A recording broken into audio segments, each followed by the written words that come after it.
함께 보실 하나님 말씀은 사무엘상 20장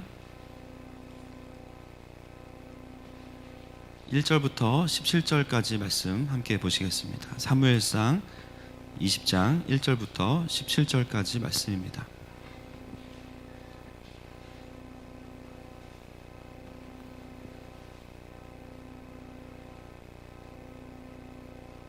찾으셨죠? 네.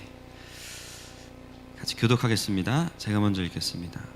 다윗이 라마나요에서 도망하여 요나단에게 이르되 내가 무엇을 하였으며 내 죄악이 무엇이며 내 아버지 앞에서 내 죄가 무엇이기에 그가 내 생명을 찾느냐.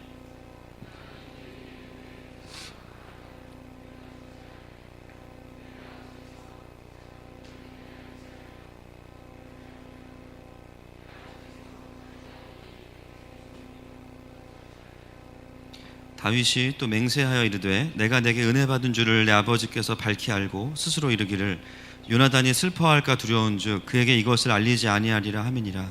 그러나 진실로 여호와의 살아계심과 내 생명을 두고 맹세하노니 나와 죽음의 사이는 한 걸음뿐이니라.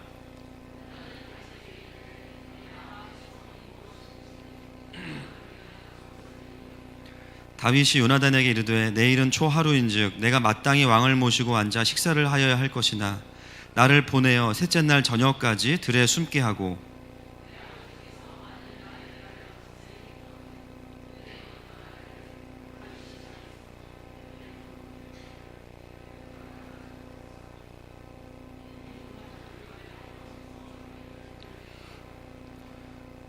그의 말이 좋다 하면 내 종이 평안하려니와 그가 만일 노하면 나를 해하려고 결심한 줄을 알지니.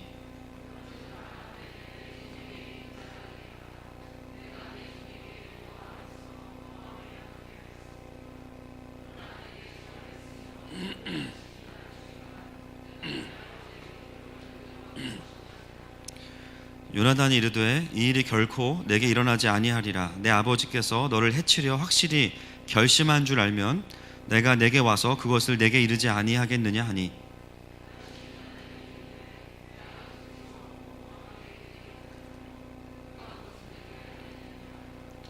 요나단이 다윗에게 이르되 오라 우리가 들로 가자 하고 두 사람이 들로 가니라.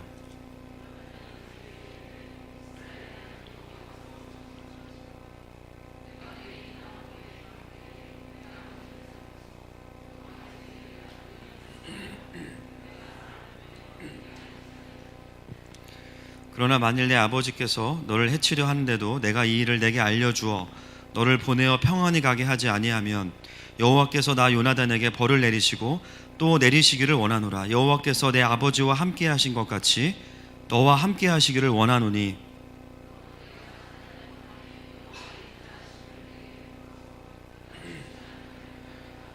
여호와께서 너 다윗의 대적들을 지면에서 다 끊어버리신 때에도 너는 내 인자하심을 내 집에서 영원히 끊어버리지 말라 하고.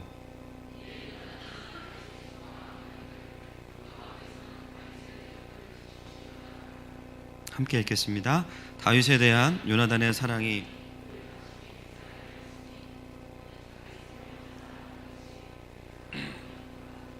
아멘. 잠시 기도하겠습니다. 주님, 이 시간은 성령님의 시간이십니다. 각 사람의 귀를 열어주시고 한 사람도 그냥 돌아가지 않도록 우리의 마음을 감동하여 주시옵소서. 전하는 자의 모든 부족함을 주님의 은혜로 채우시고 가장 부족한 자를 세우셨사오니 전능하게 사용하실 주님을 기대합니다. 감사하며 예수님의 이름으로 기도드렸습니다.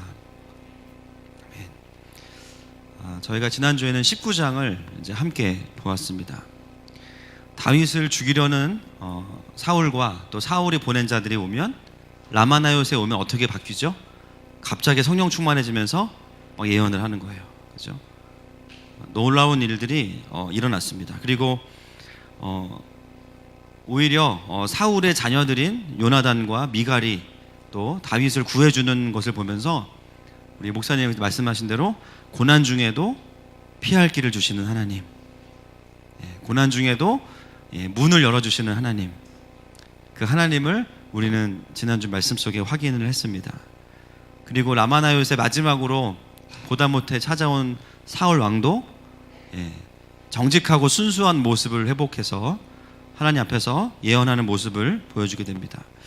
고난의 시작에서 하나님은 다윗에게 하나님의 주권과 성령님에 대한 강력한 교훈을 먼저 보여주시는 거예요. 예, 그 다음이 바로 오늘 20장 본문의 말씀입니다. 1절 말씀을 같이 읽겠습니다. 시작. 다윗이 라마 나요트에서 도망하여 요나단에게 이르되 내가 무엇을 하였으며 내 죄악이 무엇이며 내 아버지 앞에서 내 죄가 무엇이기에 그가 내 생명을 찾느냐. 아멘. 여러분, 오늘 다윗은 어떤 모습을 보여주고 있습니까? 하나님의 강력한 임재가 있던 라마나요스로부터 도망하고 있는 모습을 보여주고 있습니다. 심지어 그 장소는 방금 전까지 자기를 죽이려고 살기 등등해서 왔던 사울이 누워서 성령 충만해서 예언했던 그 장소를 다윗은 피해서 도망가고 있는 것이죠. 여러분, 지금 무엇이 다윗을 도망가게 하고 있습니까? 두려움과 염려입니다. 만약에 19장에서 하나님의 일하심을 보고 건강하게 반응했다면 도망을 가야 될까요? 가지 말아야 될까요? 가지 말아야죠. 왜냐하면 하나님이 사울도 바꾸시는구나. 그래서 여러분, 평생에 저 사람은 안 바뀔 거야 그랬는데 그 사람이 어느 날 교회를 다니더니 은혜를 받고 와서는 나한테 용서를 구했어. 그런 일이 있기를 축복합니다. 뭐 남편이 어느 날 갑자기 무릎 꿇고 내가 그동안 당신에게 잘못했어. 게임이니까 꿈이에요, 그죠? 꿈에서 은혜 받으시기를 축복해요.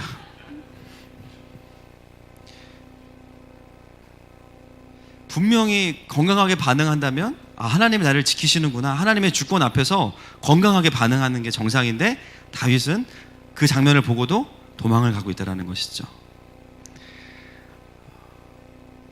여러분, 이 1절을 보면서 우리가 깨닫게 되는 것이 있습니다. 불과 얼마 전까지만 해도 하나님의 그 강력한 임재를 누리고 나서도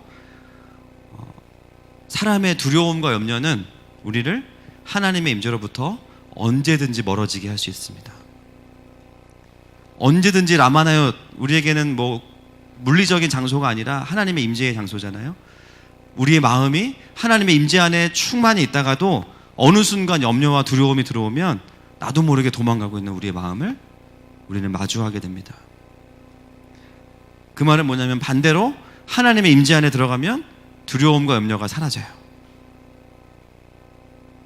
물론 상황적으로 다윗은 사울을 피해 다녀야 되는 상황이지만 다윗이 도망자의 삶을 살면서 이제 하나님께서 본격적으로 훈련하시고자 하는 부분이 뭐냐? 바로 이런 부분들입니다. 다윗 안에 있는 두려움과 외로움과 염려들을 다루고 있어요. 그래서 오늘 설교의 제목은 다윗은 염려, 하나님은 격려입니다.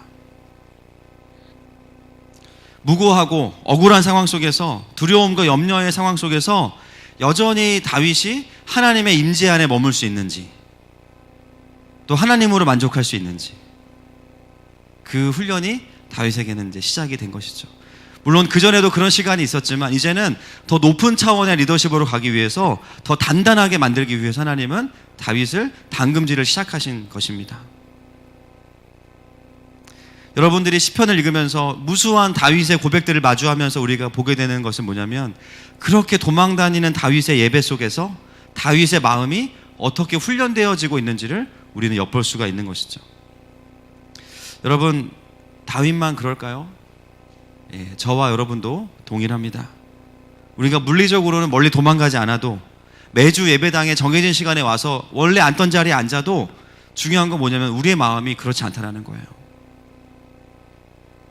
내 마음에 두려움과 염려가 찾아오면 나도 모르게 라마나요스를 떠납니다. 순식간에 하나님 안에 있던 내 마음이 다른 곳으로 도망가고 있어요. 불안하고 초조하고 뭐라도 해야 될 것 같고, 어느 순간 하나님의 부르심에 반응하는 게 아니라 내 안에 염려에 반응하면서 움직여가는 우리의 자신을 볼 때가 있습니다. 오늘 본문은 우리에게 여러 가지 의미에서 굉장히 위로가 되는 본문이에요. 여러분, 간증도 남들이 잘된 얘기 들으면 은혜는 되지만 배가 아파요. 그렇죠? 좋겠다, 야, 집 사서. 그렇죠? 배가 아파. 좋겠네. 아주 호우대 멀쩡한 신랑감 만나가지고 축복해. 그러면서 자기를 하나님한테, 주님, 이건 아니죠. 내가 쟤보다 빠지는 게 뭐가 있습니까? 그러면서 막 하나님한테 삿대질하고 막.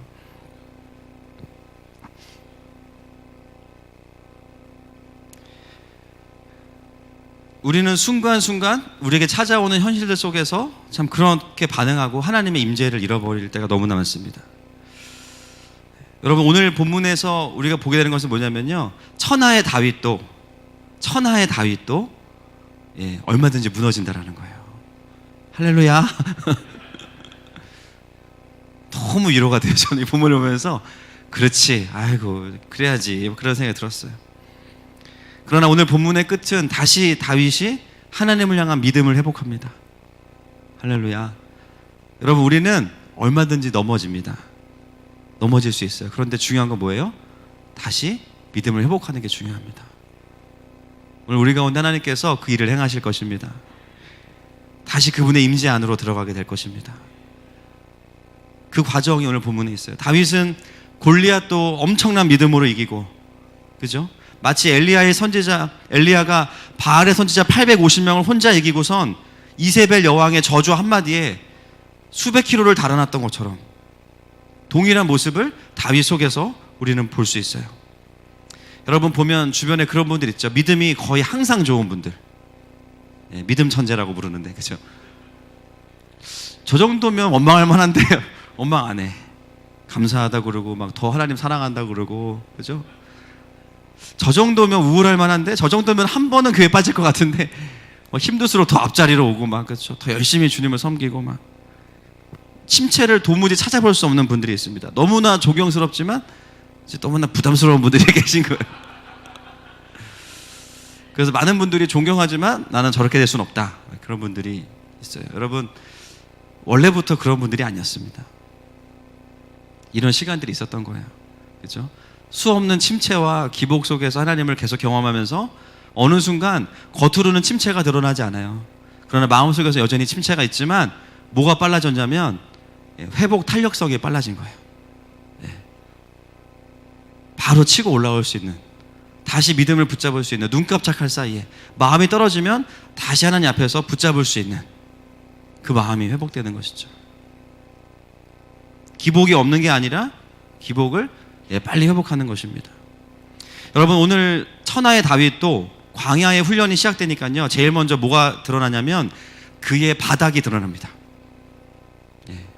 그의 모습이 직면되는 거죠. 여러분, 신앙생활하면서 바닥을 보시기를 축복합니다. 바닥을 안 보면요, 성숙은 없어요. 포장된 모습, 가식적인 모습, 젠틀한 모습, 아주 나이스한 모습 좋죠. 그런데 그 모습을 가지지 말라는 게 아니에요. 진짜 나의 바닥을 직면해야 거기서부터 제대로 된 진정한 변화들과 성숙들이 일어나게 됩니다. 오늘 다윗은 왕으로서의 진짜 훈련이 시작되면서 자신의 바닥을 보게 돼요. 와, 내가 이렇게 믿음이 없었구나. 내가 이것밖에 안 되는 사람이었구나. 내가 이 정도밖에 안 되는 사람이었구나. 많이 괴롭고 아프죠. 왜냐하면 나의 연약함을 보는 것만큼 힘든 일은 없어요. 다른 사람의 연약함을 보는 일은 그렇게 신나는데, 그렇죠? 가르쳐주고, 너 이거 연약하다? 가르쳐주는데 누가 나한테 연약함 얘기하면 막 죽이고 싶고 막 힘들고 막 그래요. 그렇죠? 우리가 이걸 뭐라고 부르냐면, 한번 따라합시다. 직면이라고 부릅니다. 여러분, 신앙의 성숙의 가장 핵심은요, 직면하는 신앙생활을 하는 것이죠. 여러분, 직면은 한 번만 오는 게 아니라 여러 번 옵니다. 왜냐면요, 내 안에 하나님이 다루셔야 될 여러 가지 이슈들이 있어요. 어떤 자매가 저에게 온 지 얼마 안 됐는데 몇 주 전에 금요 집회에 처음 나왔는데 그날 자기가 반성했다는 거예요. 자기가 하나님하고 안 친하다는 거를 그날 깨달았대요. 그래가지고 하나님한테 반성했대요. 손 들고. 근데 그 반성이라는 단어가 참 저는 너무 마음에 들더라고요. 그게 뭐예요? 직면한 거예요. 아, 내가 그렇구나. 지금 내 현실이 그렇구나. 라는 것들을 깨닫는 거예요.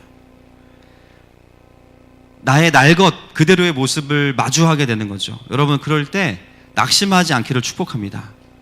여러분, 원래 그런 사람이셨던 거예요. 그죠? 저도 원래 그게 뭐 생전 처음 보는 게 사실 우리가 몰랐던 거예요. 낙심하지 마세요. 그때 우리는 이제 깨달아야 되죠. 아, 새로운 직면과 성숙의 길이 열렸구나라는 것입니다. 근데 거기서 우리가 잘못 반응하기 시작하면요, 도망 다니기 시작하는 거예요. 도망 다니는 거예요. 빨리 내 마음을 좀 위로받고 싶고, 빨리 좀 마음 편한 대로 가고 싶고, 빨리 좀 해결하고 싶은 마음이 있어요.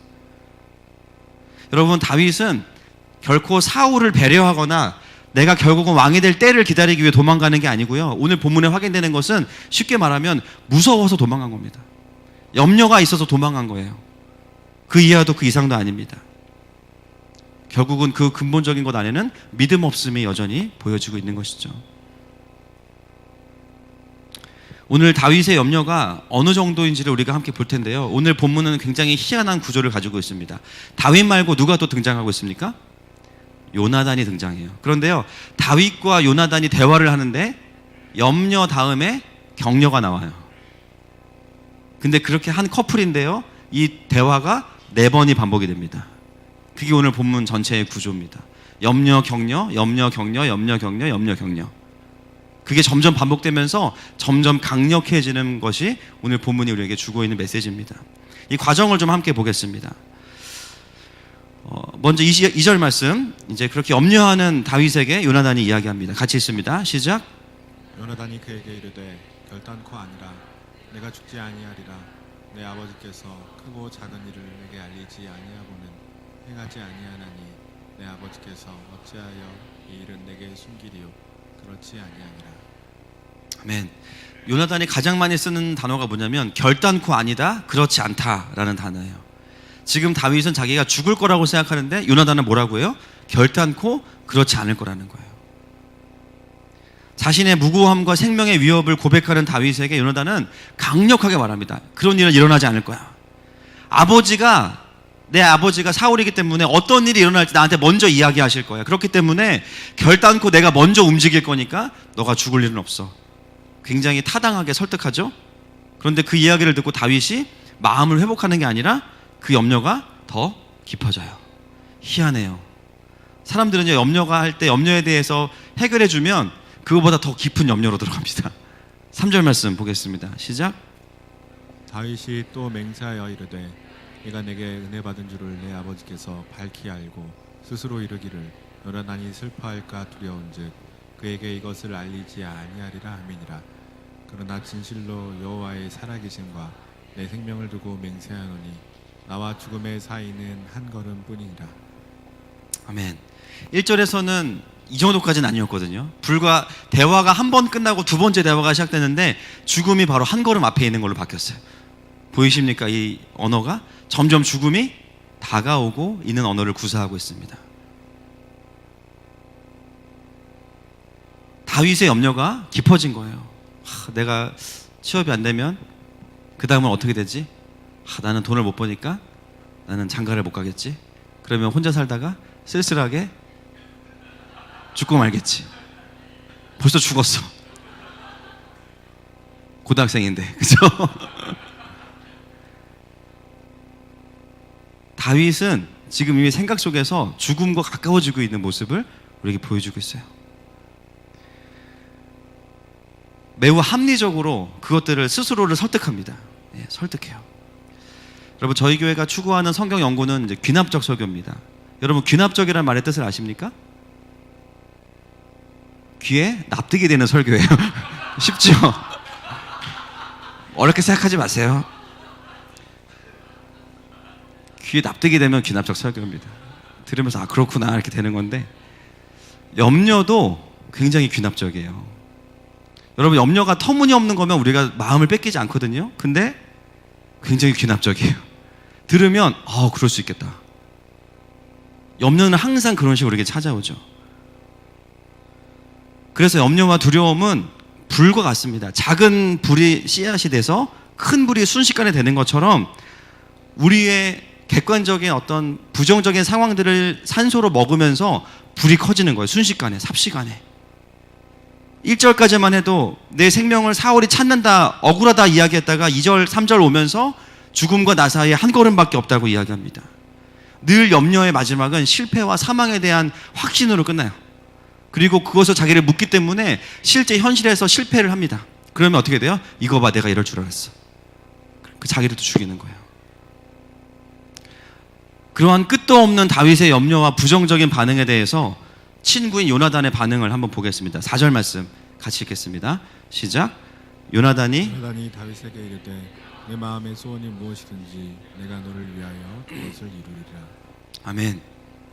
요나단은요 다윗을 책망하지 않습니다. 여러분 보통 이 정도 되면 그렇죠? 말 안 해도 아시겠죠, 그렇죠? 짜증납니다. 이 정도 되면 그렇게 얘기했으면 됐지 그걸 계속 그렇게 파고 들어가니까 막 미치는 거예요. 근데 요나단 화를 안 내요. 화를 안 냅니다. 책망하지 않고 더 깊은 염려의 근원을 타고 들어가서 또 이야기해요. 그리고 나서 세 번째 대화가 돼서는 다윗은 이제 염려로 끝나지 않고 그것을 확인하고 싶어 해요. 그래서 어떻게 하냐면 매 월마다 다윗의 그 사울의 가족들이 식사를 하는 자리에 지금 다윗은 사위잖아요.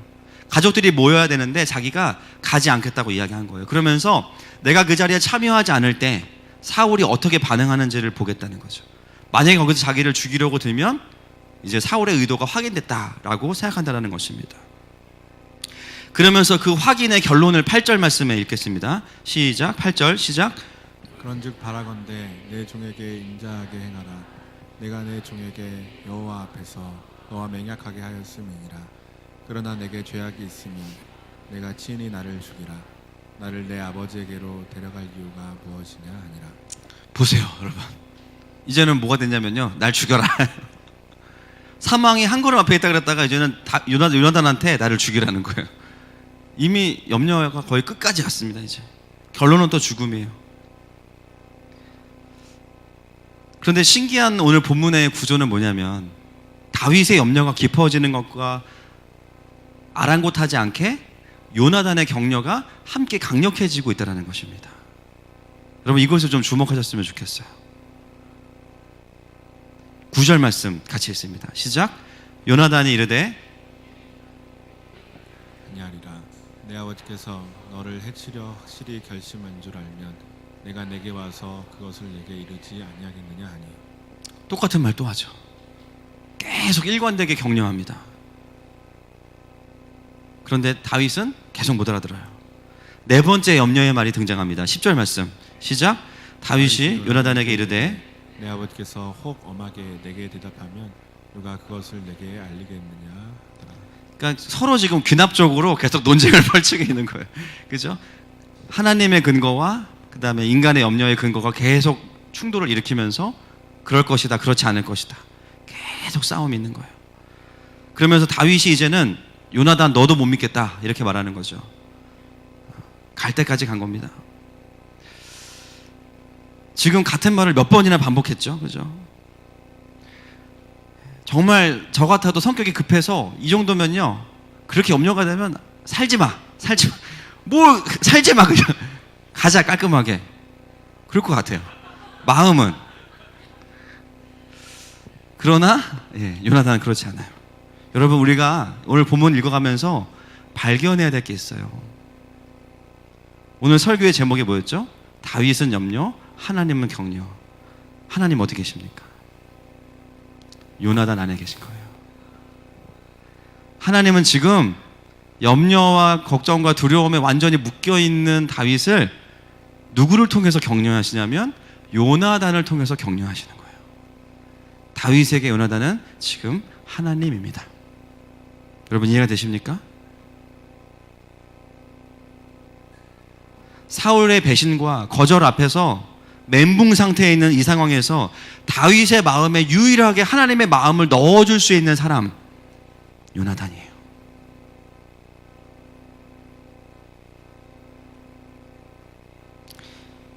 여러분 기도의 사람이고 예배의 사람이고 누구보다 하나님하고 친밀했던 다윗도 염려와 두려움에 사로잡히니까 하나님의 음성을 못 들어요. 예배할 여유가 없어요. 그때 하나님께서 어떻게 다윗을 대하셨어요? 지금 너 예배 잘 드리다가 왜 예배 안 드리냐, 한 대 맞을래? 그렇게 하시지 않았어요. 요나단을 통해서 다윗에게 찾아가셨어요. 할렐루야.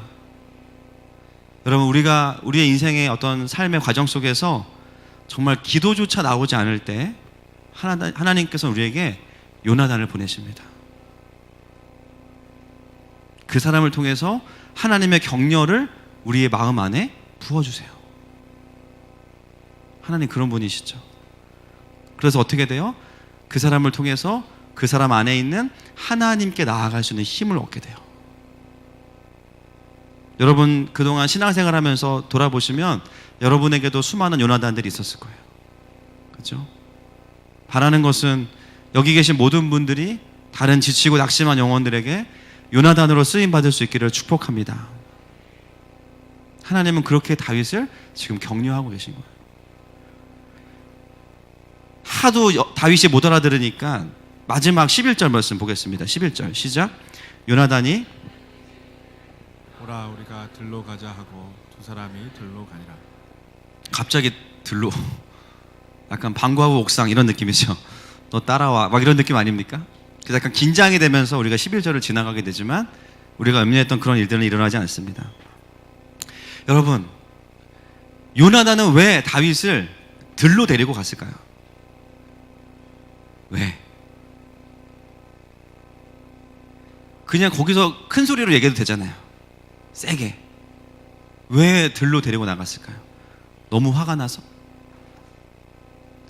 원어나 영어를 보면 의미가 분명합니다. 영어에 보면 들을 뭐라고 표현했냐면요, the field라고 해놨어요.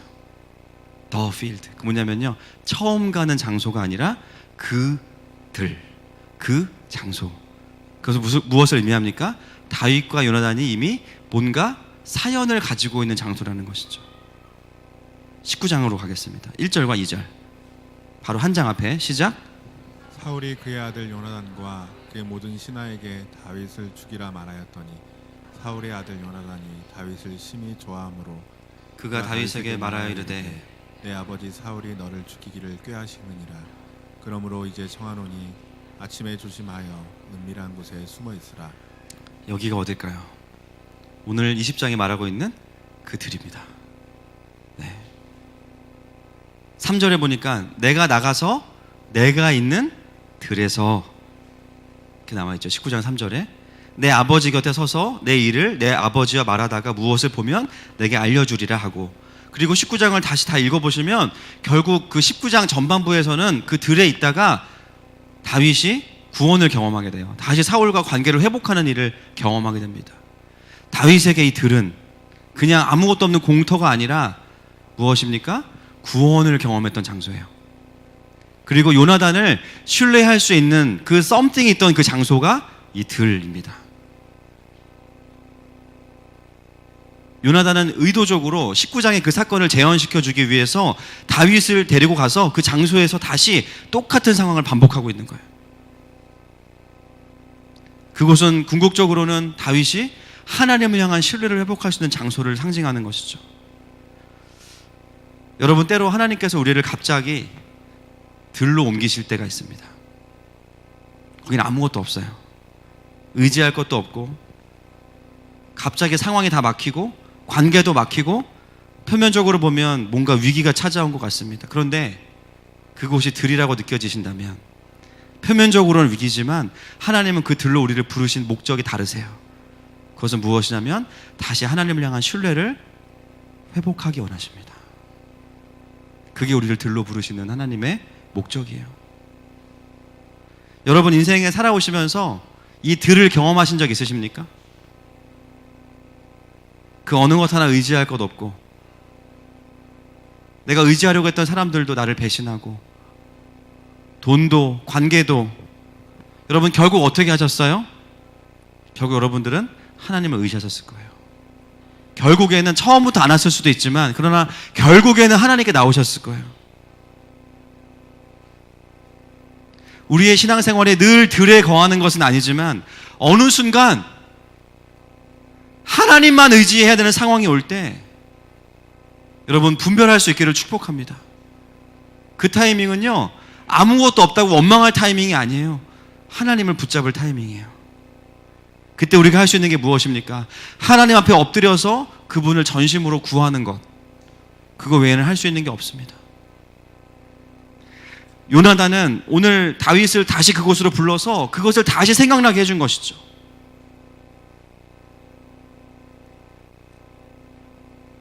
여러분, 우리가 우리의 삶을 붙드는데 우리 에너지를 쓰는 것보다, 염려를 키우는데 에너지를 쓰는 것보다 어디에 에너지를 써야 될까요? 하나님을 의지하는 데 사용하십시다. 아멘이십니까? 마태복음 6장에서 예수님께서 이렇게 말씀하시죠. 같이 읽겠습니다. 시작. 오늘 있다가 내일 아궁이에 던져지는 들풀도 하나님이 이렇게 입히시거늘 하물며 너일까 보냐 믿음이 작은 자들아. 그러므로 염려하여 이르기를 무엇을 먹을까 무엇을 마실까 무엇을 입을까 하지 말라. 이는 다 이방인들이 구하는 것이라. 너희 하늘 아버지께서 이 모든 것이 써야 할 줄을 아시느니라. 그런즉 너희는 먼저 그의 나라와 그의 의를 구하라. 그리하면 이 모든 것을 아멘. 염려와 두려움에 대한 말씀을 하시고 마지막에 하나님의 나라를 구하면 이 모든 것을 더하시겠다고 말씀하십니다. 오늘 하나님이 저와 여러분에게 말씀하시는 거예요. 들은 부족하거나 원망하는 곳이 아니라 하나님으로 다시 만족하는 곳을 회복하는 곳입니다. 여러분, 광야나 들을 너무 힘들어하지 않으시기를 축복해요. 아멘이시죠? 옆 사람에게 고백합시다. 원래 그런 겁니다. 시작. 원래 그런 거. 신앙생활은 럭셔리 컨셉이 아니에요. 따라합시다. 빈티지. 시작. 또는 빈티. 시작. 그런 거예요. 원래 우리 교회 컨셉도 럭셔리 이런 거 아니잖아요. 그죠? 별로 없어도 하나님으로 만족하고 좀 힘들어도 주님 때문에 버티고 주님이 또 돌파시켜 주시고. 할렐루야. 원래 신앙생활 원래 그런 거예요. 자꾸 왕궁을 생각하시면 안 됩니다. 여러분, 성령님은 때로 우리의 인생을 그렇게 들로 옮기셔서 다시 하나님을 바라보게 하시는 요나단과 같은 분이세요. 오늘 그 주님께서 저 여러분을 또 부르고 계신 것이죠. 마지막에 가면 결정적으로 요나단이 어떻게 그렇게 다윗을 격려했는지에 대한 아주 비밀이 마지막에 나옵니다. 많은 분들이 그렇게 생각해요. 야, 요나단 같은 친구 있으면 좋겠다. 의리와 우정이라고 생각하시죠? 사심이 등장합니다. 14절부터 16절 같이 읽겠습니다. 시작.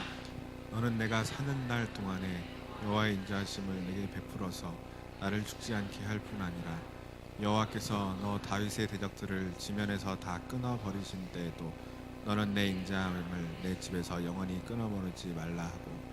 이에 요나단이 다윗의 집과 언약하기를 여호와께서는 다윗의 대적들을 치실지어다 하니라. 아멘. 마지막에 가니까 요나단의 사심이 나옵니다. 요나단 착하지 않아요. 이게 엄청 빠른 사람이에요, 보니까. 근데 좀 궁금한 게 있어요. 뭐냐면 지금 누가 누구를 살려야 되는 타이밍이에요? 요나단이 다윗을 살려줘야 되는 타이밍인데 갑자기 요나단이 마지막에 다윗에게 자기와 자기의 후손들을 부탁해요. 여러분, 이게 말이 됩니까? 지금 도망가야 되는 수배자가, 그것도 왕의 아들이 그 수배자한테 자기와 자기의 자녀를 부탁해요. 상황이 안 맞죠? 그냥 뭐 다윗 기분 좋으라고 말하는 걸까요? 네가 지금 비참하지만 나중에는 이렇게 됐으면 좋겠다, 그냥 영혼 없이. 그렇지 않을 거예요. 여러분, 우리가 이 15절부터 17절에 잠시 머물러서 좀 묵상할 필요가 있습니다.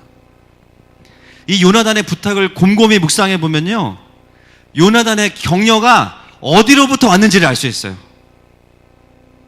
지금 요나단은 무엇을 확신하고 있습니까?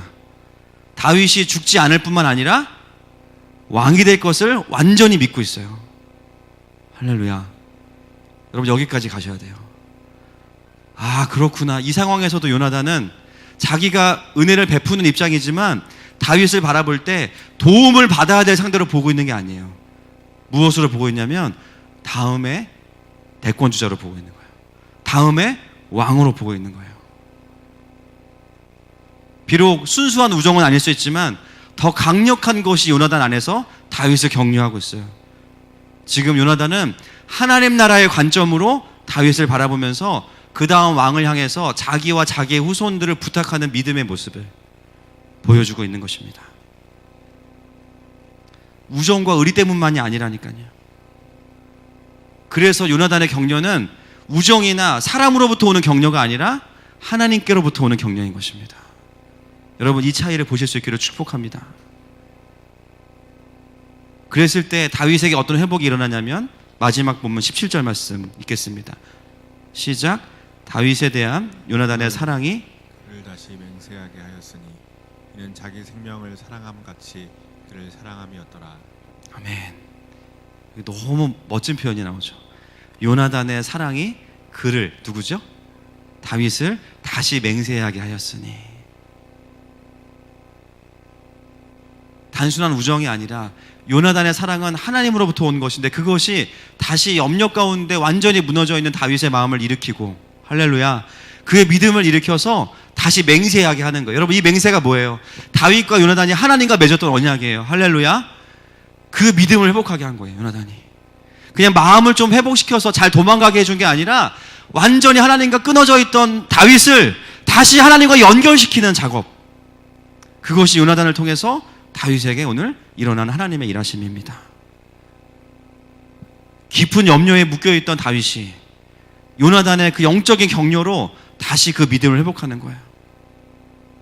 저는 이 3절 17절 말씀을 보면서 요나단의 사랑이 그를 다시 맹세하게 하였으니, 이 부분이요, 제 눈에는 어떻게 읽혀지냐면요, 하나님의 사랑이 성모기를 다시 맹세하게 하였으니.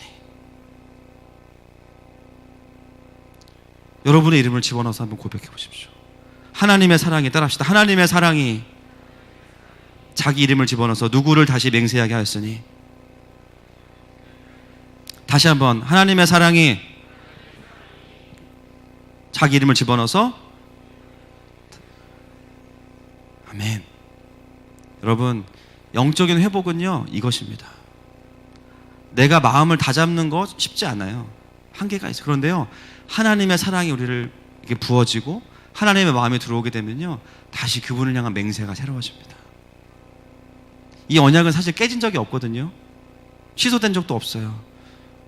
무엇을 의미합니까? 다윗의 마음 안에서 잊혀졌던 그 언약이 다시 새롭게 되어지는 거예요. 언약이 갱신되어지는 것입니다. 그의 마음이 새로워지는 것입니다. 아들을 내어주신 그분의 사랑이 저와 여러분을 다시 맹세하게 합니다. 그것은 무서워서 두려워서가 아니에요. 그분의 사랑에 대한 우리의 자연스러운 반응입니다. 사랑하는 여러분, 하나님은 나의 염려보다 더 강력하게 우리를 격려하는 분이십니다. 그분의 사랑이 지금 예배가 시작되고 나서부터 계속해서 여러분에게 지금 차곡차곡 부어지고 저는 보여요. 할렐루야. 어떤 분이 이미 넘치고 있어요. 나는 지금 할 수 있는 게 없는데, 오히려 너무 절망적인데, 하나님은 우리에게 뭐라고 말씀하세요? 결단코 네가 죽지 않을 것이다. 내가 그렇게 두지 않을 것이다. 거기서 끝나지 않아요. 하나님은 우리에게, 두려움 가운데 있는 우리에게 다음 세대와 교회와 열방을 부탁하십니다.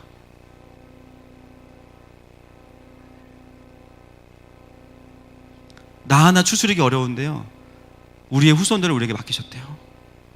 할렐루야. 우리가 잘해서가 아니라 우리 안에 예수 그리스도가 있기 때문입니다. 여러분, 예수가 있는 공동체는 절대로 망하지 않습니다. 예수가 있는 인생은 절대로 망하지 않습니다. 결단코 망하지 않습니다. 그것이 오늘 본문이 우리에게 던지는 도전입니다.